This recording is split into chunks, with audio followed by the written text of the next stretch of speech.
Okay.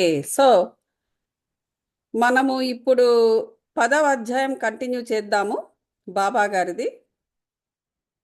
So ఇప్పుడు మనం ఏం చెప్పుకోబోతున్నామంటే షిరిడీలో బాబా గారి నివాసము, వారి జన్మ తేదీ, బాబా గారి లక్ష్యము, వారి బోధలు ఏమిటి, అంటే ఏ లక్ష్యంతో ఆయన బోధనలు చేస్తున్నారు, ఆయన ఏ విధంగా సద్గురువు అనే మాటకు అనే అనిపించుకున్నారు, ఇట్లాంటివన్నీ కొన్ని ఉన్నాయి. ఓకే, వాటి గురించి మనం ఇప్పుడు మాట్లాడుకుందాం. ఓకే, మొదటిది షిరిడీలో బాబా నివాసము, వారి జన్మ తేదీ. బాబా యొక్క తల్లిదండ్రుల గురించి కానీ వారి సరి అయిన జన్మ తేదీని కానీ ఎవరికీ తెలియదు. ఓకే, వారు షిరిడీలో ఉండుటను బట్టి దాన్ని సుమారుగా నిశ్చయింపవచ్చును. బాబా 16 ఏండ్ల వయస్సున షిరిడీ వచ్చి 3 సంవత్సరముల మాత్రం అచట ఉండిరి. ఎప్పుడు 16 ఏళ్ళు అప్పుడు ఒక బాలకుడుగా వస్తారు కదా మహిళసాపతి, ఆమె ఎవరు, లక్ష్మీబాయి షిండే, వాళ్ళకు మొట్టమొదట కనిపిస్తాడు ఆయన, ఆ పిల్లాడు. ఆ తర్వాత సడన్గా ఎప్పుడు ఆ వేప చెట్టు కిందే కూర్చోవడము ఇట్లాంటివన్నీ చేసి మనం మొదట్లో చెప్పుకున్నాం కదా. సో అలాగా ఒక 3 సంవత్సరాల పాటు అదే ప్లేస్లో ఆయన ఉన్నాడు ఆ పిల్లాడు. హఠాత్తుగా అచ్చటి నుండి అదృశ్యం అయిపోయారు. కొంతకాలం పిమ్మట నైజాం రాజ్యంలోని ఔరంగాబాద్కు సమీపాన మళ్ళీ కనిపించారు. 20 సంవత్సరాల ప్రాయమున చాంద్ పాటీలు పెండ్లి గుంపుతో షిరిడి మళ్ళీ చేరారు. అప్పటి నుంచి 60 సంవత్సరములు షిరిడి వదలక అచ్చటనే ఉండిరి. అటు పిమ్మట 1918వ సంవత్సరంలో మహాసమాధి చెందిరి. దీనిని బట్టి బాబా సుమారు 1838వ సంవత్సర ప్రాంతములందు జన్మించియుందురని భావింపవచ్చును. ఓకే, ఇదంతా కూడా ఏంటంటే ఎప్పుడు మొట్టమొదటిసారిగా ఈయన భూమి మీద కొంతమంది మనుషులు కనిపించారో దానిని బట్టి, అప్పుడున్న ఆయన యొక్క రూపాన్ని బట్టి ఫలానా టైంలో జన్మించి ఉండవచ్చు ఫలానా అనేసి అలాగ అంచనా వేసుకోవడమే తప్ప ఆయన గురించి పర్టికులర్గా తల్లిదండ్రులు ఎవరు, జన్మ తేదీ ఏమిటని ఎవరికి తెలియదు. బాబా గారి లక్ష్యము, వారి బోధలు. 17వ శతాబ్దములో రామదాస్ అని యోగి పుంగవుడు 1608 నుంచి 1681 వరకు వర్ధిల్లెను. మనము ముందు రికార్డింగ్స్లో చెప్పుకున్నాం, బాబా గారు వచ్చిన టైంలోనే చాలామంది యోగి పుంగవులు కూడా ఉన్నారు. అంతేకాకుండా బాబా గారి అంశంలోనే, ఆయన అంశంతోనే మరికొంతమంది కూడా మనకు త్రూ అవుట్ ఇండియా ఉన్నారు. అందులో మనకి రాజమండ్రిలో ఆయన పేరేంటి మనం చెప్పుకున్నాము, బాగా ఫేమస్, ఆయన కూడా బాబా గారి అంశం అంటారు. మరొకళ్ళు అక్కడే మహారాష్ట్రలోనే మరొకళ్ళ అంశం. అంటే ఇవన్నీ అంశాత్మలన్నీ బాబా గారి అంశాత్మలు ఒకే సమకాలికంగా ఉండడం జరిగింది త్రూ అవుట్ ఇండియా. అలా కాకుండా ఎంతోమంది యోగి పుంగవులు, ఈవెన్ రాధాకృష్ణాబాయి కూడా, ఆవిడ కూడా ఒక యోగి. తర్వాత బాబా గారి షిరిడి ఆయన చూసిన తర్వాత అలాగా వాళ్ళందరూ కూడా అక్కడ చేరడం జరిగింది. అయితే ఒకళ్ళు అక్కలకోట మంది మహారాజ్ గారు అన్నారండి. అక్కలకోట, ఆ రైట్. సో అట్లాగే ఇక్కడ రాజమండ్రి దగ్గర ఆయన పేరు ఏంటి ఏదో ఉంది, ఆయన కూడా బాబా గారి అంశమే. సో యా, ఇంకెలాగ చాలామంది ఉన్నారు. వాళ్ళు ఇలాగ బాబా గారి అంశములతో కాకుండా ఎంతోమంది యోగి పుంగవులు ఆ సమయంలో వచ్చి వారు ఉన్నారన్నమాట ఈ ఇండియాలో. అంటే ఒకేసారి ఇన్ని స్పిరిచువల్ ఆత్మలు రావడం అనేది జరిగింది, ఒక ట్రాన్సిషన్ లాగా. అయితే ఈ 17వ శతాబ్దంలో అంటే రామదాసను ఒక యోగి పుంగవుడు ఉండేవాడు. గోబ్రాహ్మణులను మహమ్మదీవుల నుండి రక్షించు లక్ష్యమును వారు చక్కగా నిర్వర్తించరు. ఎవరైనా కూడా కానీ సామాజికంగానే ఉన్నారు, ఏ యోగి అయినా సరే. మనుషులకు బోధనలే చెయ్యు, లేకపోతే మనుషులను రక్షించు, లేకపోతే మనుషుల కోసం ఏ పాటు పడు, వారు కూడా సామాజికంగానే మేలు చేస్తూ ఉన్నారు యోగి పుంగవులందరూ కూడా. వారి మానాన వారు ఆధ్యాత్మికంగా ఎదుగుతూ తాము తెలుసుకున్నది నేర్చుకున్నది ప్రతి ఒక్కటి కూడా సమాజానికి ఇచ్చే వెళ్ళిపోయారు. సో ఈయన గోబ్రాహ్మణులను మహమ్మదీయుల నుండి రక్షించు లక్ష్యంను వారు చక్కగా నిర్వర్తించిరి. వారు గతించిన 200 ఏండ్ల పిమ్మట హిందువులకు మహమ్మదీయులకు తిరిగి వైరము ప్రబలెను. ఇప్పుడు ఆయన అవన్నీ చేసి వెళ్ళిపోయిన తర్వాత మళ్ళీ 200 ఏళ్ల తర్వాత హిందువులకి మహమ్మదీయులకి వైరం ప్రబలిందట మళ్ళీను. వీరికి స్నేహము కుదుర్చుటకే సాయిబాబా ఆ సమయంలో అవతరించెను. ఎల్లప్పుడూ వారు ఈ దిగువ సలహా ఇచ్చేవారు. ఓకే, హిందువుల దైవమగు శ్రీరాముడును మహమ్మదీయుల దైవమగు రహీమును ఒక్కరే అని చెబుతూ ఉండేవారంట. ఎవరు? బాబా గారు. వారిద్దరూ మధ్య ఏమీ భేదము లేదు. అట్లయినప్పుడు వారి భక్తులు వారిలో వారు కలహమాడుట ఎందులకు? ఓ అజ్ఞానులారా, చేతులు కలిపి 2 జాతులను కలిసి మెలిసి యుండు, బుద్ధితో ప్రవర్తింపుడు, జాతీయ ఐకమత్యమును సమకూర్చుడు. వివాదము వల్ల గాని ఘర్షణ వల్ల గాని ప్రయోజనము లేదు. అందుచే వివాదము విడువుడు, ఇతరులతో పోటీ పడకుడు, మీ యొక్క వృద్ధిని మేలును చూచుకొనుడు. భగవంతుడు మిమ్మల్ని రక్షించును. యోగము, త్యాగము, తపస్సు, జ్ఞానము మోక్షమునకు మార్గములు. వీనిలో ఏ ఒక్కటైనా అవలంబించి మోక్షమును సంపాదించనిచో మీ జీవితము వ్యర్థము. ఎవరైనా మీకు కీడు చేసినచో ప్రత్యుపకారము చేయకుడు. ఇతరుల కొరకు మీరేమైనా చేయగలిగినచో ఎల్లప్పుడూ మేలు మాత్రమే చేయుడు. అది ఎవరైనా కీడు చేస్తున్నారనుకోండి, వారికి మీరు హెల్ప్ చేయకండి.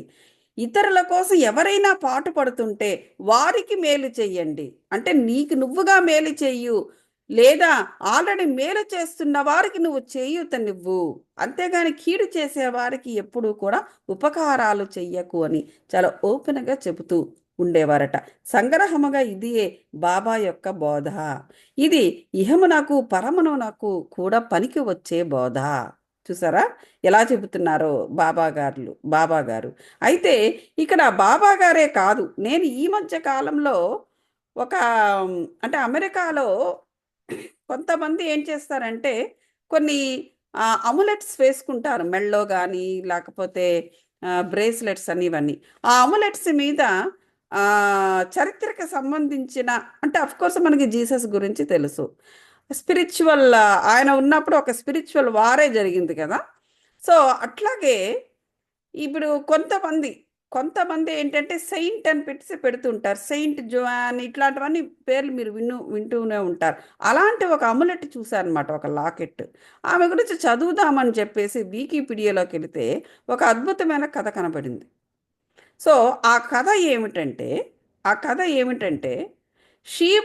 ఆమె తాను ఫ్రాన్స్ యొక్క తాను చిన్నపిల్ల, ఓకే, 19 ఏళ్ళకే చనిపోయింది ఆవిడ. 13 ఏళ్ల వయసులో ఫ్రాన్స్ యొక్క మిలిటరీని బ్రిటిష్కి అగెనిస్ట్గా నడిపించింది. ఆ అమ్మాయికి చదువు రాదు, కనీసం కత్తి కూడా పట్టుకుని ఆమె యుద్ధం చెయ్యలేదు. కానీ మిలిటరీని నడిపించింది 13 ఏళ్ల వయసులో. అక్కడ ఆ పర్టికులర్ ప్లేస్కి రాజు కావలసిన వాడు చార్ల్స్ ఏదో నెంబర్లు ఏవో ఉన్నాయి, అంటే నేను వికీపీడియాలో చదివింది ఇది చార్ల్స్. అయితే ఇది ఏ విధంగా సాధ్యము? బ్రిటిష్ వాళ్ళతో మాట్లాడడము, రాయబారిగా వెళ్ళడము, వాళ్ళు ఒప్పుకోకపోతే యుద్ధం ప్రకటించడము, మిలిటరీని నడపడము, ఇవన్నీ ఒక 17 ఏళ్ల పిల్లకి ఏ విధంగా తెలుస్తుంది? సో తనకు మైకేల్ అండ్ ఆర్కేల్ ఏంజల్స్ అనే, మనకు తెలుసు కదా, ఏంజల్స్ అనే వాళ్ళు ఉన్నారు. ఏంజల్స్, ప్రతి ఒక్క ఆత్మకు ఒక ఏంజల్ కాపాడుతూ ఉంటుంది. ఇది స్పిరిచువల్గా నమ్మాల్సిన విషయము. అదే వాళ్ళు కూడా ఏంజలిక్గానే ఎక్కువగా, ఏంజల్స్ని ఎక్కువగా దేవదూత అంటాము. సో అది వాళ్ళు ఎక్కువగా ఆ డిరెక్షన్లో ఉంటారు, రైట్? అయితే ఆమెకు మైకేల్ అనే ఒక ఏంజల్స్ అందరూ కూడా ఏంటంటే రక్షకులు, దే ఆర్ బ్యారియర్స్ యాక్చువల్గా. ఎప్పుడు దేశాన్నే కాదు, ప్రతి ఆత్మను కూడా వాళ్ళు రక్షిస్తూ ఉంటారు. This is well known spiritual. అయితే అతని యొక్క ఇన్స్ట్రక్షన్స్ ఎప్పుడు కూడా ఆమె కనెక్ట్ అవుతూ ఉండేదంట ఆ మైకేల్ తనతో కనెక్ట్ అయ్యి తన ద్వారా, ఆ పాప ద్వారా ఇదంతా కూడా రన్ చేయడం జరిగింది. యాక్చువల్గా ఆ ఏరియాకి ఆ పర్టికులర్ కింగ్ ఉండాలి. అలా కాకుండా ఆ మొత్తము ఏరియా కాదు, ఆ మొత్తం దేశము మరొకరి యొక్క బానిసత్వంలో ఉండిపోవడంతో దానిని వ్యతిరేకించడానికి, లేకపోతే దాన్ని వ్యతిరేకిస్తూ వారికి ఎవరికి ఫ్రాన్స్ వాళ్ళకి బలాన్ని ఇస్తూ ఈ అమ్మాయి ద్వారా ఆ ఆ వారిని ఏంజల్స్ నడిపించడం అనేది జరిగింది. మనం ఆశ్చర్యపోతూ ఉంటాం. ప్రతి ఒక్కటి కూడా అంటే మానవులే చేస్తూ ఉంటారు, కానీ అవన్నీ స్పిరిచువల్ ఆత్మలు అనమాట. అంటే స్పిరిచువల్గా అంటే ఈ వార్స్ అనేవి ఎప్పుడూ కూడా సడన్గా స్పిరిచువల్ షిఫ్ట్స్ జరిగేవి స్పిరిచువల్ సోల్స్ వల్లే జరుగుతూ ఉంటుంది. ఇదంతా కూడా డెసిషన్స్ బై విశ్వం అన్నమాట. ఆ విశ్వంలో ఎవరి వల్ల ఏమి చెయ్యాలన్నది ఆ విశ్వం జరిపిస్తూ ఉంటుంది. సో నేను కూడా ఆశ్చర్యపోయాను. సో తర్వాత ఆమె మీద ఈ 79 కేసులు బనాయించి ఆమెని ఐ మీన్ షీ వాజ్ ఆమెని చంపేస్తారనమాట. ఆఖరికి ఆమెని విచ్చను కూడా వేస్తారు. ఎందుకంటే ఇట్ వాజ్ అన్యూజువల్ థింగ్. 17 ఏళ్ళ అమ్మాయి, చదువు రాదు, యుద్ధం రాదు. షీ ఓపెన్గా she tells like Michael. So అట్లా అనమాట. ఆ స్టోరీ ఉంది చూడండి వికీపీడియాలో. సో ఎక్కడైతే అంటే ఇప్పుడు మనకు కొన్ని పిఎస్ఎస్ఎం బుక్స్ నుంచి స్పిరిచువల్ బుక్స్లో కూడా ఏమని ఉంటుంది అంటే కొన్ని మర్చిపోయాను, పేర్లు మర్చిపోయాను, ఆథర్స్ నేమ్స్ అవన్నీ. సో ఎట్లా ఉంటుందంటే ఇప్పుడు మనం ఈ ఏరియాలన్నీ చూస్తున్నాం. ఆసియా ఖండము, ఐరోపా ఖండము, లేకపోతే భరత ఖండము, అందులో మళ్ళీ ఏంటది కొన్ని దేశాలు అవి ఇవి. అంటే మన రాజులే కానీ లేకపోతే మన ప్రభుత్వాలే కానీ వాళ్ళకి పరిపాలించడానికి కన్వీనియంట్గా ఉండడానికి ఏవో డివిజన్స్ చేస్తారు.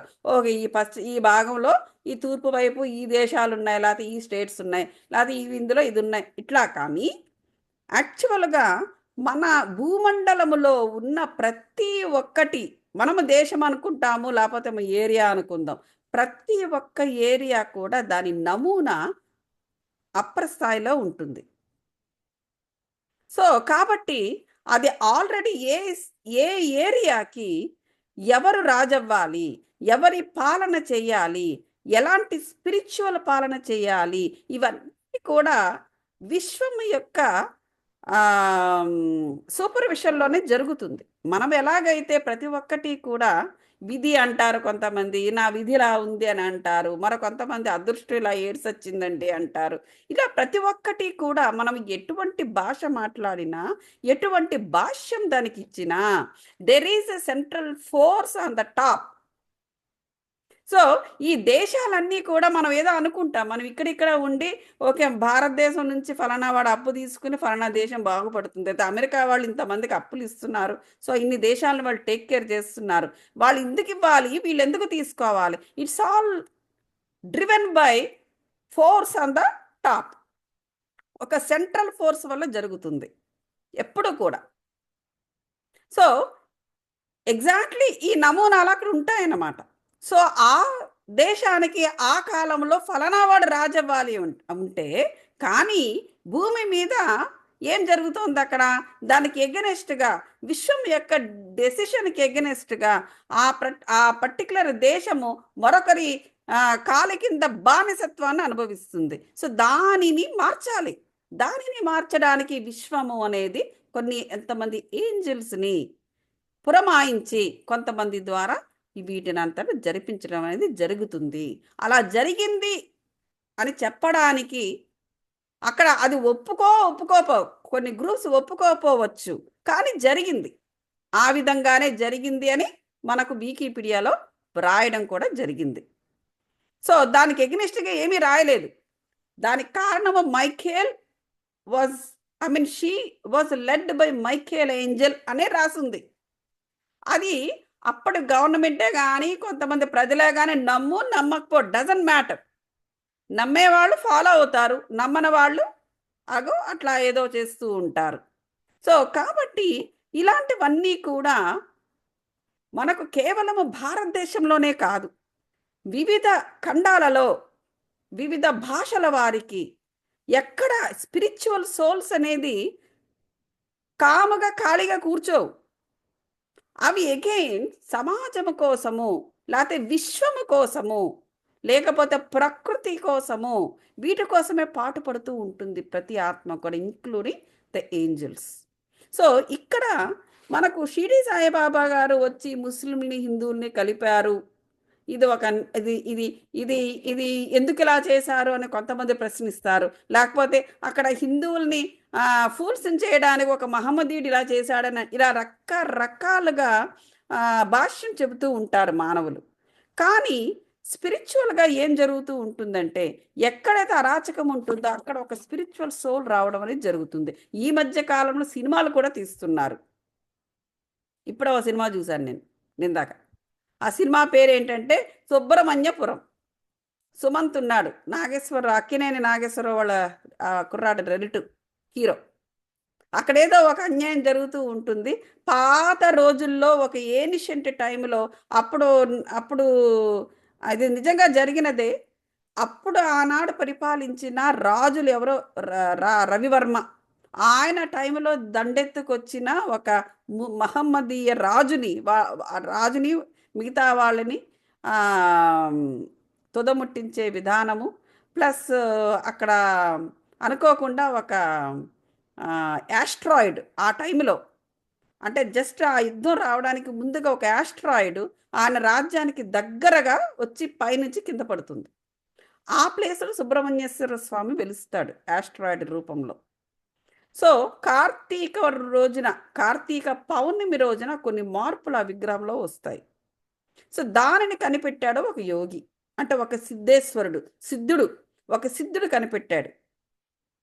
సో ఆ సిద్ధుడు కనిపెట్టిన ఒక విషయము ద్వారా, నేను చెప్పట్లేదు ఇప్పుడు, విషయము ద్వారా వీలైతే చూడండి, సస్పెన్స్ అది. ఒక విషయము ద్వారా అప్పటికి ఆ శత్రురాజుల నుండి బారి నుండి దేశాన్ని కాపాడాడు, తన రాజ్యాన్ని కాపాడుకున్నాడు. దేశము కాదు, తన రాజ్యాన్ని కాపాడుకున్నాడు. అటువంటి ఇంపార్టెంట్ విషయము, అటువంటి రహస్యం అనేది మళ్ళీ ఎప్పుడైనా తన రాజ్యాన్ని మీదకి ఎవరైనా దండయాత్ర చేస్తే మళ్ళీ అదే పద్ధతిని ఉపయోగించడానికి ఆ రహస్యాన్ని జాగ్రత్తగా ఒక రాతి శాసనం మీద రాయించి ఒక రకమైన రాజముద్ర వేసి దానిని ఒక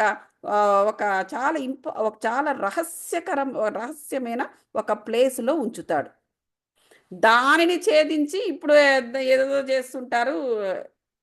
ఇంకా మనకు తెలిసిందే కదా, డబ్బుల కోసం ఏవో చేస్తూ ఉంటారు అట్లా.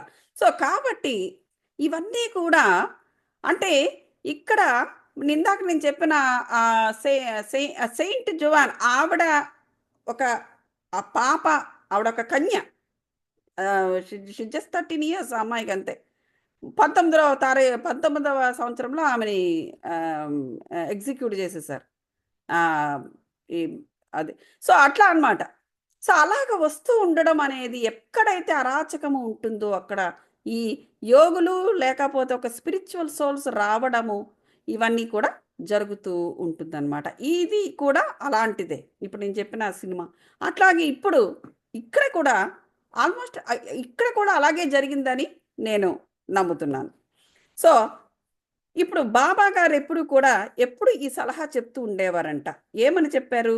ఇక ఇట్లాగా అజ్ఞానులారా, ఇలాంటి ఈ విధమైన బుద్ధి జ్ఞానం లేకుండా బిహేవ్ చేయకండి. సో ఎప్పుడూ కూడా ఇతరులతో పోటీ పడకండి. ఇప్పుడు ఆయన ఉద్దేశంలో ఈ మహమ్మదీయులు హిందువులు ఎప్పుడూ కూడా గొడవలు ఆడుకోవడానికి కారణం ఏంటంటే పోటీ, వారి మధ్య పోటీ. సో ఎప్పుడు ఇతరులతో పోటీ పడద్దు, మీ యొక్క వృద్ధిని మేలును చూసుకోండి. భగవంతుడు మిమ్మల్ని రక్షించును. యోగము, త్యాగము, తపస్సు, జ్ఞానము. చూసారా, 4 విషయాలు చెప్పారు బాబాగారు. యోగము, ఓకే, త్యాగము, తపస్సు, జ్ఞానము. ఈ 4 మోక్షానికి మార్గాలు. ఈ ఇందుట్లో ఏదో ఒక మార్గాన్ని ఎంచుకొని మోక్ష మార్గం వైపు నడవండి. ఓకే, ఈ 4 ఏ ఒక్క దాన్నైనా ఎంచుకొని మోక్ష మార్గం వైపు నడవకపోతే ఆ జీవితము పూర్తిగా వ్యర్థము, అంటే లైఫ్ వేస్ట్, జన్మ ఎత్తడము వేస్ట్ అని చెప్పేసి ఇక్కడ బాబా గారు చెప్పడం అనేది జరిగిందనమాట సంగ్రహంగా. ఎప్పుడూ కూడా మీరు ఉపకారమే చెయ్యండి. లేదా ఎవరైనా ఉపకారం చేస్తుంటే మీరు వారికి చేయూతనివ్వండి. అంతేగాని మీరు కీడు చేయడం గాని, ఎవరైనా కీడు చేస్తుంటే వారికి ఉపకారము, వారికి చేయూతనివ్వడం గాని ఎట్టి పరిస్థితిలోని చెయ్యకండి అనేసి అనేసి బాబా గారు సంగ్రహంగా ఇహమునకు, పరమునకు కూడా పనికి వచ్చే బోధలు చేసేవారు. సాయిబాబా సద్గురువు. గురువులమని చెప్పుకుని తిరుగువారనేకులు గలరు. చూడండి, ఆ రోజుల్లో కూడా ఈ గురువులు ఎంతోమంది ఉంటుండగా గురువులమని చెప్పుకుని తిరిగేవారు కూడా ఉండేవారట. వారు ఇంటింటికి తిరుగుచూ వీణ, చిరతలు చేతబట్టుకొని ఆధ్యాత్మిక ఆడంబరము చాటేవారు. అది ఆడంబరంగా కొంతమంది చాటుతూ ఉండేవారంట, కానీ నిజంగా వారు గురువులు కాకపోయినా. శిష్యుల చెవులలో మంత్రములు నూరి వారి వద్ద నుంచి ధనము లాగేవారు. అక్కడ ఆ రోజుల్లో కూడా మోసం చేసేవాళ్ళు ఉన్నారు. పవిత్ర మార్గమును, మతమును బోధించదమని చెప్పేవారు. కానీ మతం అనగానేమో వారికే తెలియదు. స్వయంగా వారు అపవిత్రులు. చూసారా, క్లియర్గా చెప్పేశారు, వారు అపవిత్రులు అనేసి. సాయిబాబా తన గొప్పతనం ఎన్నడూనూ ప్రదర్శించవలని అనుకోలేదు. వారికి శరీరాభిమానము ఏమాత్రము లేకుండెను. కానీ భక్తుల యందు మిక్కిలి ప్రేమ మాత్రము ఉండేది. నియత గురువులని, అనియత గురువులని గురువులు రెండు విధాలు. నియత గురువులు అనంగా నియమింపబడినవారు.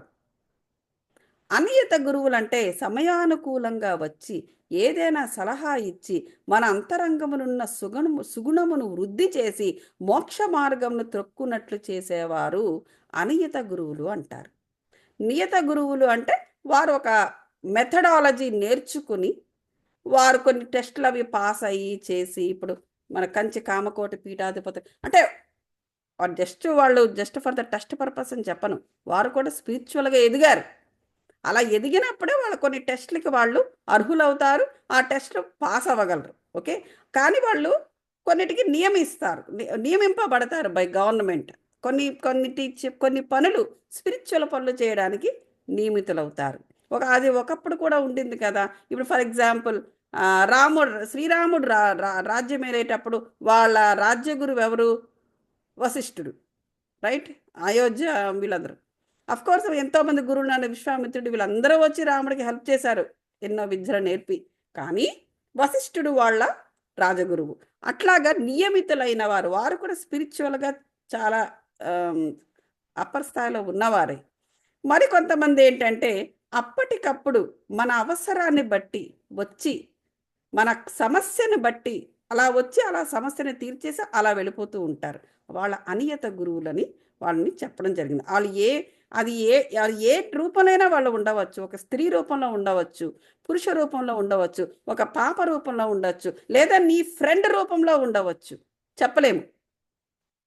అలాగని నీ ఫ్రెండ్ ఎల్లప్పుడూ గురువుగా ఉండదు. కానీ ఆ టైంకి యాస్ట్రల్ మెసేజెస్ ఎవరో ఒకరి ద్వారా అందడం అనేది జరుగుతుంది. ఆ టైములో నీకు ఆమెని గురువు, అనియత గురువు అని చెప్పేసి చెప్పుకోవడం జరుగుతుందనమాట. సో నియత గురువుల సహవాసము నీవు నేనను ద్వంద్వాభిప్రాయము పోగొట్టి యోగమును ప్రతిష్ఠించి తత్వమసి అగునట్లు చేయును. ఎవరు? నియత గురువులు. నియత గురువులు అంటే వారు నిన్ను కేవలము ఒక స్పిరిచువల్ డైరెక్షన్లో నిన్ను పెట్టడానికే వాళ్ళు నియమింపబడిన వారు. సో వాళ్ళు ఎప్పుడూ కూడా ఆ నీలో అలాదా ఇదా ఇట్లాంటి ద్వంద్వాభిప్రాయాలు ఉంటే అవన్నీ పోగొట్టి యోగమును ప్రతిష్ఠిస్తారట వారు. ఎవరు? నియమిత గురువు. తత్వమసి యగునట్లు చేయును అంటే ఏకత్వాన్ని ప్రబోధించే విధముగా వారు ఆ డైరెక్షన్లో తీసుకెళ్తారు. సర్వ విధముల ప్రపంచ జ్ఞానమును బోధించు గురువులు అనేకులు గలరు. కానీ మనలను ఎవరైతే సహజ స్థితి యందు నిలుచున్నట్లు చేసి మనలను ప్రపంచపు ఉనికికి అతీతముగా తీసుకుని పోయేదరో వారిని సద్గురువులు అందురు. చూసారా, సద్గురువు అంటే ఏమిటి అంటారు చాలామంది. సద్గురువుకి మామూలు గురువుకి తేడా ఏమిటి అంటారు. వీరందరూ ఇప్పుడు నియత గురువులు అనేవారు వాళ్ళు నిన్ను మోక్ష మార్గంలోకి తీసుకెళ్తారు. వాళ్ళు చేసే పని అది. ఎందుకంటే వాళ్ళు ఎన్నో నేర్చుకుంటారు, ఎన్నో ప్రాక్టీస్లో పెడతారు, ఎంతో జ్ఞానాన్ని సంపాదించారు. ఆ జ్ఞానాన్ని ప్రజలకు ఇస్తూ వారిని మోక్ష మార్గంలో తీసుకువెళ్తారు. వారు నియత గురువులు. సద్గురు అనేవాడు ఎట్లా ఉంటాడంటే దానికి అతీతంగా ఉంటాడు. ఎట్లా ఉంటాడంటే మళ్ళీ చెప్తాను, మనల్ని సహజ స్థితిలోనే ఉంచుతూ మనల్ని ప్రపంచపు ఉనికికి అతీతముగా, ఇంక వీటన్నిటికీ అతీతముగా ఉమ్, తీసుకుని పోయేవారు సద్గురువులు. సద్గురువులు చేయగలిగే పనులు మిగతా గురువులు చేయలేకపోవచ్చు, కానీ వారు చాలా సంఘమునకు చాలా ముఖ్యము. ఇప్పుడు ఫర్ ఎగ్జాంపుల్ పిఎస్ఎస్ఎం ఉంది. పిఎస్ఎస్ఎం మనకు పత్రిజీ గారు ఎంతో మందిని ధ్యానులుగా మార్చారు. ఆయన ఒక గురువు. సో ఎంతో మందిని ధ్యానులుగా మార్చారు. సో ధ్యానులుగా మార్చడం ఎక్కడ పల్లెటూళ్ళలో చదువు సంధ్య ఏమీ లేకపోయినా కూడా అందరికీ కూడా మెడిటేషన్ అంటే ఏమిటో తెలుసు. సో ఇట్లాంటి వీళ్ళందరూ కూడా ఏంటంటే ఒక మిరాకిల్ గురూస్ అన్నమాట వీళ్ళందరూ. సద్గురువు అనేవారు దీనికి కూడా ఇంకా అతీతంగా ఉండడం అనేది జరుగుతుంది అనేసి చెబుతున్నారు.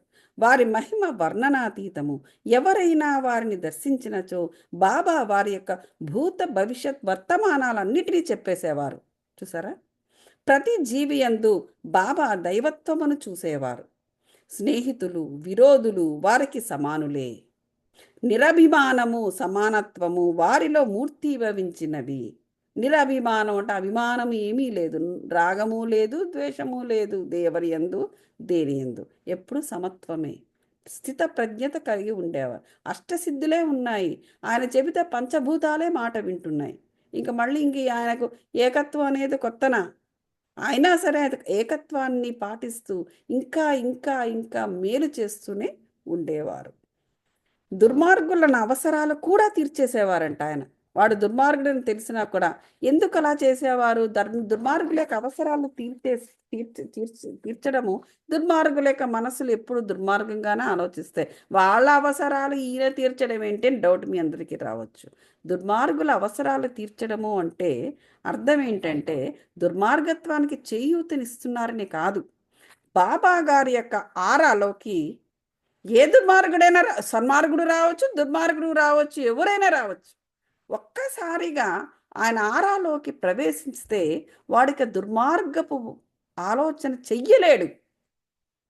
వాడి యొక్క దుర్మార్గపు ఆలోచన చెయ్యలేడు. హాని చేద్దాము అని తలచుకొని అనేటువంటి తలంపుతో ఆయన ఆరాలోకి ప్రవేశించిన వాడు ఆ పని చేయలేడు. వాడలా స్తంభించేస్తాడంతే. ఆ వాడికి అవసరం ఏదో ఉంటాయి. వాడి జీవితంలో వాడికేవో అవసరాలు ఉంటాయి. ప్రతి మనిషికి అవసరాలు ఉంటాయి. నాకు, మీకు, దుర్మార్గులకు, ఎవ్వరికైనా అవసరాలు ఉంటాయి. ఆ అవసరాలు తీర్చుకోవడానికి ఒక్కొక్కరు ఒక్కొక్క మార్గాన్ని ఎంచుకుంటారు. ఇప్పుడు నేనున్నా అనుకోండి, నేను కష్టపడి ఉద్యోగం చేసి నేనేదో నా పొట్ట నేను పోషించుకుంటున్నాను. నేను ఎంచుకున్న మార్గం అది.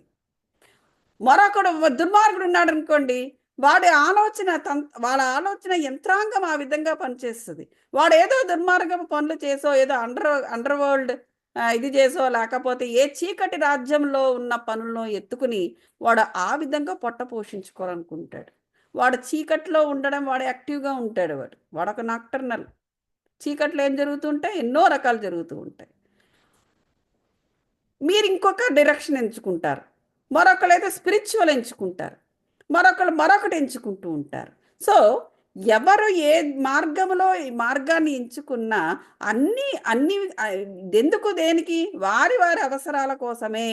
అసలు అవసరం అనేదే లేకపోతే ఎవరు ఏ పని చేయకుండా ప్రశాంతంగానే ఉంటారు. ఈ అవసరాలనేవే మనిషిని రకరకాల డైరెక్షన్స్లో నడిపించడం అనేది జరుగుతూ ఉంటుంది. సో ఈవెన్ దుర్మార్గుడు కూడా బాబా గారి యొక్క ఆరాలోకి ప్రవేశించిన వెంటనే వాడి ఆలోచన స్తంభించిపోతుంది. వాడి అవసరం ఏదో ఉంటుంది కాబట్టి దాన్ని తీర్చేసి పంపించేసేవారు. కలిమి లేములు వారికి సమానము. వారు మానవ శరీరముతో ఉన్నప్పటికీ వారికి శరీరమందు గాని గృహమందు గాని అభిమానము లేకుండెను. చూసారా?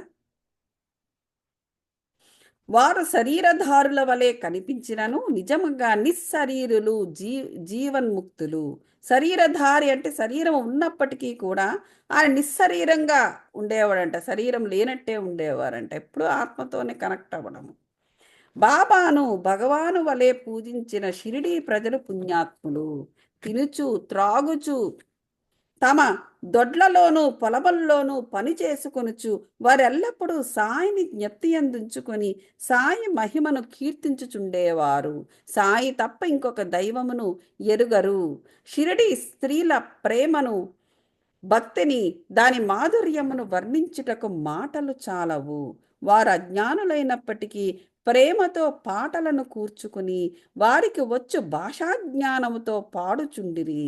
వారికి అక్షర జ్ఞానము శూన్యమైనప్పటికీ వారి పాటలలో నిజమైన కవిత్వమును కనిపిస్తూ ఉండేది. యథార్థమైన కవిత్వము తెలివి వలన రాదు, కానీ అది అసలైన ప్రేమ వలనే వెలువడును. చూసారా, చాలామంది అంటారు కవితలు రాయాలన్నా, కవిత్వాలు చెప్పాలన్నా మనసులోంచి స్పందన రావాలండి అంటారు. ఆ స్పందన ఎక్కడి నుంచి వస్తుంది? ఆ మనసులో, ఆ మనిషి యొక్క హృదయము, ఆ మనిషిలో, ఆ సోల్లో ఆ ప్రేమ అనేటువంటి ఇంగ్రీడియంట్, విత్తనము ఉండాలి. అప్పుడు ఆటోమేటిక్గా హృదయం ఉప్పొంగుతుంది, స్పందిస్తుంది. సిసలైన కవిత్వము స్వచ్ఛమైన ప్రేమతోనే వెలువడును. బుద్ధిమంతులది గ్రహించగలరు.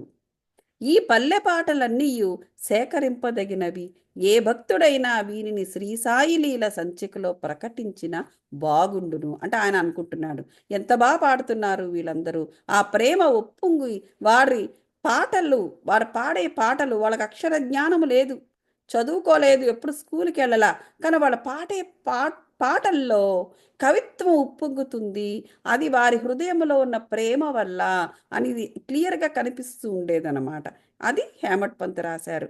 ఏమని రాశారంటే, ఏ భక్తుడైనా ఈ పాటలన్నీ సేకరించి ఏదైనా ఒక సంచికగా ప్రకటిస్తే బాగుండును అనేసి ఆయన తన స్వగతంగా చెప్పడము, ఇక్కడ వ్రాయడం అనేది జరిగింది.